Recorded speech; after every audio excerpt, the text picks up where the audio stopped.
Guys, kana malunggay ng kapitbahay guys. May magnanakaw guys.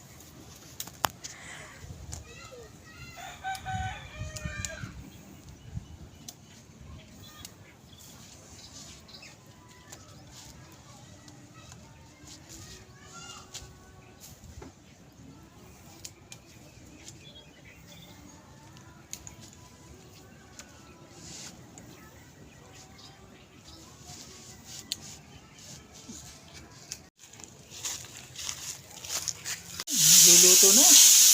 Luluto na kami ng, anong tawag niya? Anong tawag niya? Kamatis, saka sibuyas. Anong lutuin mo? Bunga ng malunggay. Bunga ng malunggay. Yan. Then, yung kinuha namin kanina sa likod bahay. Yan, lulutuin namin. Tapos, ayun nakalagay dyan.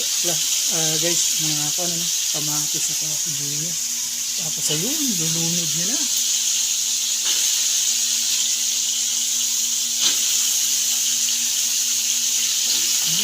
Sarap.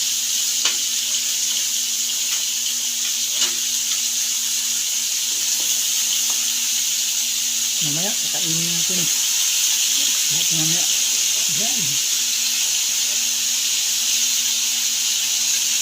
Yan. Yung pang sahog natin guys, ayan o. Pritong, ano yan ba? Itong galunggong. Pritong galunggong. Yun yung pang sahog natin. Yan. Pagkatapos ng kamatis, sibuyas, ng ginisa niya, yan. Nilunod niya na yung kwan. Yung dahon na, ay, bunga ng malunggay. Malunggay pala yan. Yan. Guys, tatakpan na natin. Yan, tatakpan na natin. Tayin na lang natin na kumulo. Tapos babalikan natin. Nilunod na yung ating kamote. Ano yan pang kamote ma? Alapot. Panglapot. Yan, panglapot daw. Yung kamote. Yan, para lumapot daw yung kuha natin. Niluluto nating bunga ng malunggay. Yan. Kumukulo na.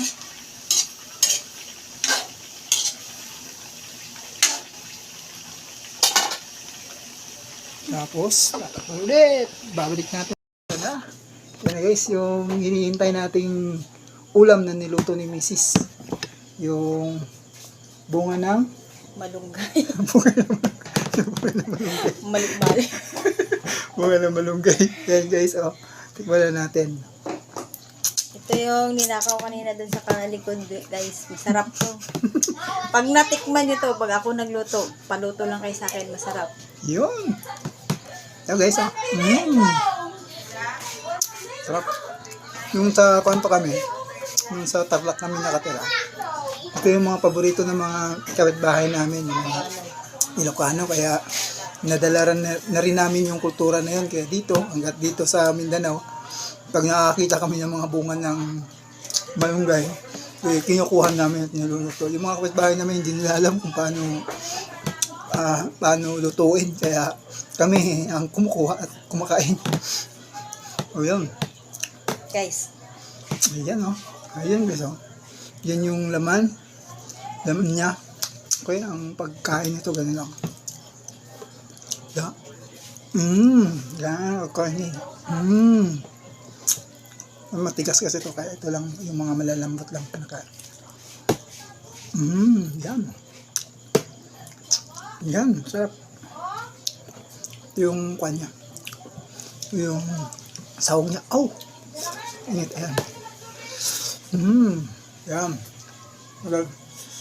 Tapos, lagyan rin ng kanin. Yan. Yan.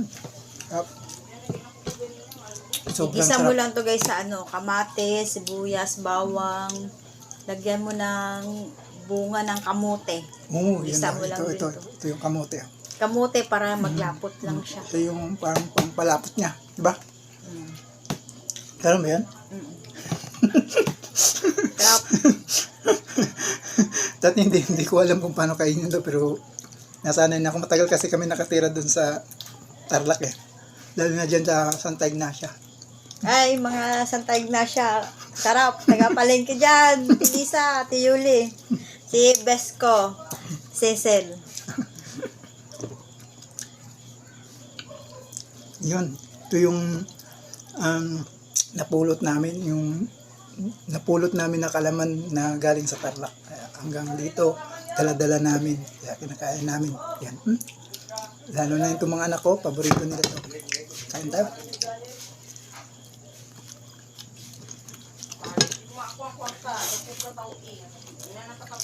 Ito, ang lasahan to guys. Medyo, yung malambot lang siya kainin. Ano?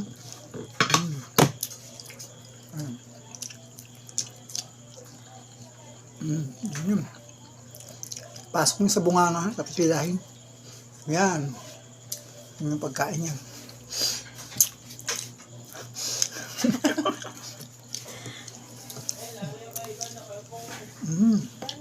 Tapos ito may kamote. Ito yung paborito ko rin dito sa ulam namin. Kamote, ano? Yan. Tapos kanin. Yan. Diba? Pasarap. Pag dito ka sa probinsya talaga, may isda lang na konti, marami ka ng gulay na makukuha sa mga kapitbahay mo. Basta magtiyaga ka lang humingi. Magtiyaga ka lang maghanap sa kapitbahay mo. Papaya, kahit ano-ano. Makukuha mo rito, mahihingi mo rito. Makakaulam ka na nun. Yan ang pinaka-the best. Hindi mo na kailangan masyado ng pera. Basta marunong ka lang makisama sa mga kapitbahay mo, magkakaroon ka ng ulam. Kagaya nito. Kaya, okay guys, hanggang dito na lang sa vlog namin. Maraming salamat sa panonood. Like and share na lang sa aming video nito. Maraming salamat. God bless.